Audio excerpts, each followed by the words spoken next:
Hello and welcome to RN Cosmos Studio, in which we are lucky today to receive Luc Digny. Luc, hello, are you from the three Aeronautical Federation, the Aeronautical and Astronautical Association of France? Absolutely. And in particular, something that's called Sigma 2, is that right? Yes, Sigma 2, one of about 20 technical commissions within the 3AF. And this one brings together experts in aeronautics and space to conduct studies on unidentified aerospace phenomena. There are people who call it UFOs, which is also the name of the book. Yes, so it's more sensational, but it's reductive. UFOs, unidentified flying objects, already implies the notion of an object. In fact, the spectrum is broader, the phenomena whether natural or not. And that's where the question is. So we prefer unidentified aerospace phenomena. Since when do we study unidentified aerospace phenomena? It's a recent thing. Unidentified aerospace phenomena, in fact, have been the subject of studies by the Air Force and the Ministry of Defense since the 50s. At the time, they spoke of mysterious celestial objects. And there were indeed directives given by the Secretary to the Air, by the Minister of Defense to the forces to gather information. We move on. We get to the 70s in 1974. The Minister of Defense, Robert Gallet, under the presidency of President Giscard d'Estaing, makes a statement on the microphone of Jean-Claude Bourret and declares that unexplained observations have been made for at least 20 years by the armed forces, so of unknown objects or phenomena. The GEPAN was created in 1977 specifically to study and conduct investigations on the EPAN, and it has existed since that time. These works continue, focused more on the investigation and information for French citizens, more than for in-depth studies. But very concretely, when we create this entity, we expect to look for Soviet observers, the Americans, our spies. Or really, there is a vision of little green men, aliens. The explanations, I would say, are varied. That is to say, there are aeronautical phenomena or objects, balloons, natural physical phenomena like lightning, ball lightning, meteors. Well, okay, devices, well, black programs. Well, obviously the U-2 is part of those things that have been observed without being able to explain. Early military satellites left bright trails in the sky, causing confusion among people who didn't know what they were. There are these types of explanations, but there are also observations made by pilots, made by other observers, reporting completely offbeat physical behaviors. So objects that can be very bright, stationary, that will move with strong acceleration, change direction abruptly. This raises questions since we don't understand how it flies. But what is the proportion of analyses, for example, of studies, of observations that we made in the 50s that we come to understand decades later? We're discussing the U-2 spy plane. It's possible that an unidentified aircraft sighting could have been a U-2B2 or other stealth plane. In fact, the period when there were indeed flying objects that actually corresponded to unknown programs, we were leading to statistics. Probably 15 to 20% of unexplained cases. These statistics have evolved, and clearly we have today about 3 to 4% of totally unexplained observations. And that, I would say, this substrate in a way remains, I would say, relatively stable and overlaps between many countries. The Russians have worked a lot on the subject. They displayed, I would say, an unexplained rate, roughly equivalent. And if we take the case of the Americans, who today are recording a lot of cases, there is the equivalent of roughly 8 observations per year, at a minimum, that are totally unexplained. The phenomenon remains unexplained due to insufficient evidence. There are no radar traces or observations, only eyewitness accounts. Where really, we have everything and we don't understand what we see. There are recordings today, there are some, let's be clear. There are cases dating back to the 50s where there were radar recordings, simultaneous visual observations, especially in Great Britain. But elsewhere in France, radars recorded incredible speeds with objects moving slowly and then accelerating to 10,000 kilometers per hour. Well, then we can say, yes, it's an artifact of radars. except that at the same time there were people who were on the ground or even in flight who, with their own eyes, were observing the bright spots moving at the same time. So when there is visual observation that corresponds to a radar, it already raises questions. More recently, a subject that has made headlines are the famous testimonies of the United States Navy pilots. So the United States Air Force, much more secretive, let's say. But the Navy pilots, during exercises, noticed the presence of strange objects, objects that were recorded by radars. If we take the example of the Nimitz, what was seen? Observations from radars, so with changes in level, flight, low speed, without a knot, and then the objects falling simultaneously almost at the level of the waves, then rising again, etc. Well, not one, several are questionable. F-18S intervened on the observation area, the famous tic-tac, and then recording with a thermal camera. So here we start to accumulate the information. The problem, and precisely what justifies the studies, is to measure things with more precision, to be able to make cross-references. Why? Because no detection method is perfect, especially thermal cameras. The distance training is not there, so we need to have other means of observation to cross-check. And then these are not detection systems either, military systems. These are not measuring instruments. So we need to go further, cross-reference the information to start conducting serious analysis and attempt work of explanation. Here in this case, that is to say concretely, this event, which is very well documented with many images that have already been shared. We know that there was really a physical object there because the radar, the recording. There are physical objects because there are the recordings, and let's be clear. Some observations from the pilots, especially one pilot, I would say, who was on board the aircraft carriers.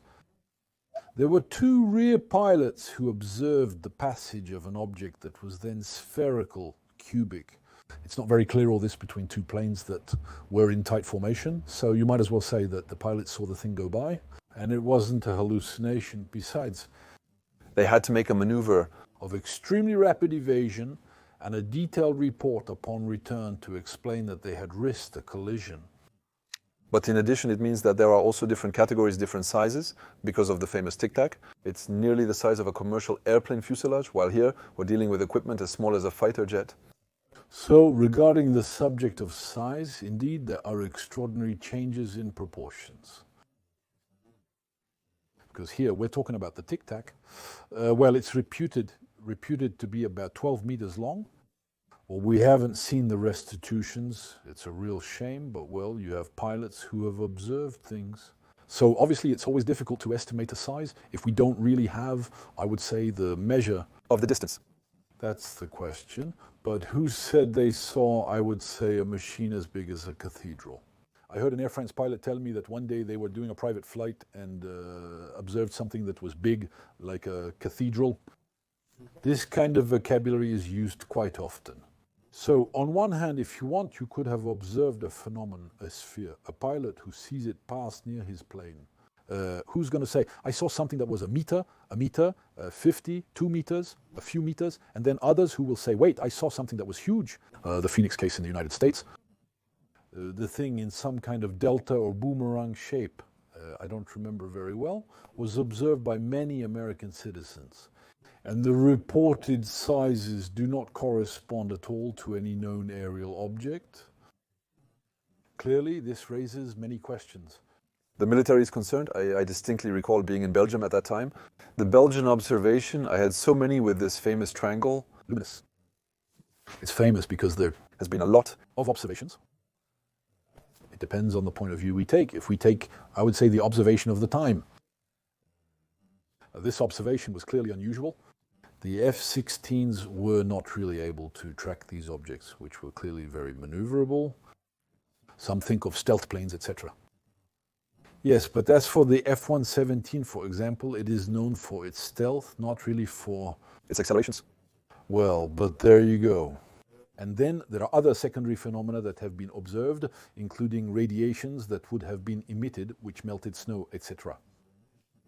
So, to get back to the question, I would say the size of the objects and their characteristics. We actually have a range that is very wide, plus the observation sometimes of shape changes. That is to say, there have been triangular-shaped objects that have changed to spherical shape and vice versa. So you're going to tell me, guys, have you been drinking? No, apparently not. So these observations, in fact, are a little bit more than unusual, so they can strike the pilot's imagination, even put them in circumstances. Reported in the United States, in some exercises, there have been risks of collision. Well, some civilian pilots will also have testified, I would say, of a close passage. But generally, it is not perceived either as, I would say, a problem of intrusion into the airspace, at least in Europe. In the United States, there was a change in tone and posture.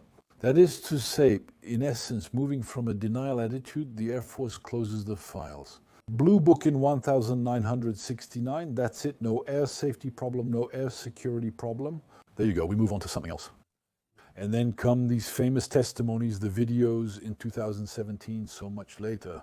And there, the United States Air Force remains, I would say, silent, but on the other hand, the United States Navy speaks. Congress had been made aware of these elements. In fact, Congress will be the driving force behind these investigations. That is, it will really ask the Pentagon to create an entity. Here is the ARO initially, the Unidentified Aerial Phenomena Task Force, dating back to 2020, renamed ARO, and this time under the direct control of the Office of the Director of National Intelligence. Here it is. It dates back to 2022 with a mission of submitting reports and explaining them. And there, indeed, there is a bit of uncertainty because secrecy is opposed on a number of subjects. We await Donald Trump to open everything. But then you mentioned an interesting point that we did not consider these observable phenomena as a threat. However, flyovers above nuclear silos still occur in very specific cases. Boeing claimed that the events described in the trauma minutes were statistically impossible. How does it happen that we finally say we forget? Listen, I understand your question, and there isn't a single answer. That is to say, it is true that there have been observations that are very clearly reported above American bases, not just American, by the way. There have been some on the Russian side as well. Well, what do these observations say? There have been noted malfunctions, particularly on electronic missile launch control bays at certain bases. There have been interferences and similar things. That's in the Blue Book files, so official American archives. These aren't stories from a novelist. Well, on the Russian side, the same things happened. When was it? It was in the 50s, in the 60s. Well, the American strategic bases are still there. The Russian strategic bases are still there. The Russians, by the way, regularly demonstrate the firing of certain missiles. There you go. So it does not appear that these strategic facilities have been compromised since that time. You see, that doesn't mean we should deny the strange phenomena that have been observed and truly deserve to be studied. So we need to do the distinction. So if we no longer consider, indeed, there is something we don't know that sometimes comes to watch, sometimes that still turns off our nuclear missiles. It doesn't seem to be aggressive. So are we trying to draw technological inspiration from it? Can we learn something from these observations? So certainly we can learn something from it. It doesn't seem so. Today, finally, we don't have enough elements to be able to draw conclusions and do reverse engineering. So I say this with a big caveat still for what we know about it. On the American side, there has truly been communication for 2 years. From whistleblowers. So the whistleblowers who are former members of American intelligence services, the Pentagon, etc., who testified under oath before congressional committees. So this really raises the question, what is behind all this? And these people claim, including recently Loyal Zonder and others, that there was, for example, a research program, but not just for the recovery of devices, even reverse engineering conducted by very famous intelligence agencies in the United States. So they are the ones who claim it. To our knowledge, there has been no secret revealed because it seems that these subjects are covered by an extremely high level of secrecy. Hence, indeed, some attempts that have been made with the American presidency by Congress. as part of the laws that are passed, the annual laws, the defense budget, so that on this subject there would be, I would say, a lifting of the secret, and special committees that potentially intervene to decide to put certain subjects aside. Besides, keeping them secret and leaving the others the open book so that people can really carry out work, we're not there yet. What appears is that the new National Director of Intelligence has affirmed that she is putting the unidentified aerial phenomena file on her desk. So we will see what happens next. Today, it is unknown if she has been appointed or accepted at a time when we are turning the... So here we are, this is where we are. There is, a transition at the moment, inevitably on many subjects. So we'll see what comes out of it, but it's taken very seriously at the United States. What made it happen? I feel there were more observations before the arrival of mobile phones, very concretely before we had observations but no evidence. And now that everyone has a mobile phone, I feel like we have fewer interesting visuals. As we go back to the example of Belgium, we are in a situation where we rather need to encourage people to corroborate, tell them through photos or a video. We will see the quality upon arrival and what they are wearing. Testimony about France, for instance, stating details like specific times and locations at the Gépin level.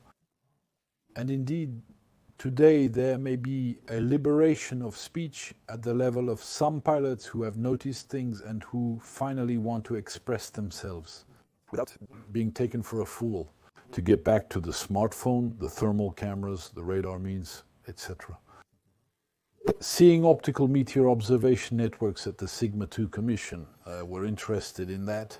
Observation of faded lighthouses, observation of meteorites could potentially gather additional data, this time with precise trajectories. Imagine a luminous phenomenon that moves from a static position to strange trajectories with strong accelerations. Recording things like that will help improve understanding. Three theories that are among the most recurring. You say level of credibility. Everything we observe, everything we can't explain are just military developments that we will discover and understand in a few years. Does that seem realistic to you? There must be some truth to it. It's obvious that within the defense there are confidential programs, there are tests being conducted, and they can even be observed by any citizen. Do you observe a rocket at high altitude dropping a hypersonic object or performing maneuvers with gas systems? And the gases may react up there and create glows. So all of this can intrigue, obviously, someone who is not aware. So there might be a statement from a ministry saying, listen, here, you have observed something. An experiment was underway for a finale. In 10 years, do you think we'll know if it was the Chinese or the Americans? For decades. The observations I was citing in Great Britain, 1956, I believe, observations based on Cognac in France, in 1956 or 1957. Radar detected objects flying at low altitudes, traveling at a speed of 2,497 miles per hour. There were two radar tracks 45 minutes apart. Well, then we can say, oh, it's interference, etc. But when we read the Air Force reports signed by an officer on the base, which goes up to the general commanding the air region and which goes up to Paris to the air secretary, that means there was a subject for reflection and not just anything. So we can't explain everything today. That means there are still phenomena with really very surprising characteristics, and that's what deserves studies. In some cases, we'll acknowledge a poorly understood natural phenomenon. In others, we may discover interesting things. So, is there a part of your members, are there certain cases on which a majority of members have an opinion by saying these are men from the future who are time traveling, these are aliens who have come? Where does it remain? Clearly no one has a conviction in this area. But are there serious people who possibly think that this would be one of the possible options? We don't have. Well, if you want, there is no affirmation. Is it an alien thing or is it something from the future? We don't have any matching elements, if you will. Apart from the findings, we talked a lot about radar measurements, etc. You have traces on the ground, I can tell you, in summary, in 30 seconds still, a path that we have taken. There is still something extraordinarily astonishing and concordant between the observations that are made visually, which involve radiations in the optical domain. Extremely intense. So we have glows at the same time. That suggests perhaps there is a radiation that is emitted which will excite the surrounding atmospheric environment, the molecules that react. Ionization. There is ionization, so plasma is in question. We have effects that are close effects on witnesses. We have a doctor on the commission who specializes in ionizing and non-ionizing radiation. He drew up a list of absolutely remarkable diagnoses showing that there were effects of microwaves. Thermal effects at different degrees depending on the level of exposure, etc., which implicate microwave waves. Similar traces have been found in vegetation with alterations to chlorophyll and other components, which can involve radiations at the same frequencies, etc. In conclusion, we discussed bases, highlighting a well-known case among others. In Tehran, fighters that chased an unidentified flying object. Well, it was very bright. Well, the two fighters tried to make attack passes. They were F-4s. Their radio device fell into a bundle. The missile arming device also fell into a bundle. When they turned and evaded, they departed. This all resumed. Specialists in directed energy weapons, microwave weapons, recognize a number of electronic reactions to radiation exposure in there. The increasing volume of input reveals a recurring theme that warrants further exploration. To be studied. That's why they're called unidentified, incomprehensible breakdowns. We don't have... Finished talking about it, even writing on the subject, indeed. Luke, a big thank you. You come back as soon as there is news or credible information. I think there will be interesting news, certainly from the American side, and we continue the work. And I would say the final word is to tell the aviation professionals not to hesitate. There is a real issue. Your observations can be, I would say, totally driving and useful elements to carry out the work. Luke, a big thank you. We put the links back to your book, Unidentified Flying Object Light on Declassified Pentagon Files. Thank you. We hope you enjoyed it, and we'll see you soon at the Aeroscosmos studio.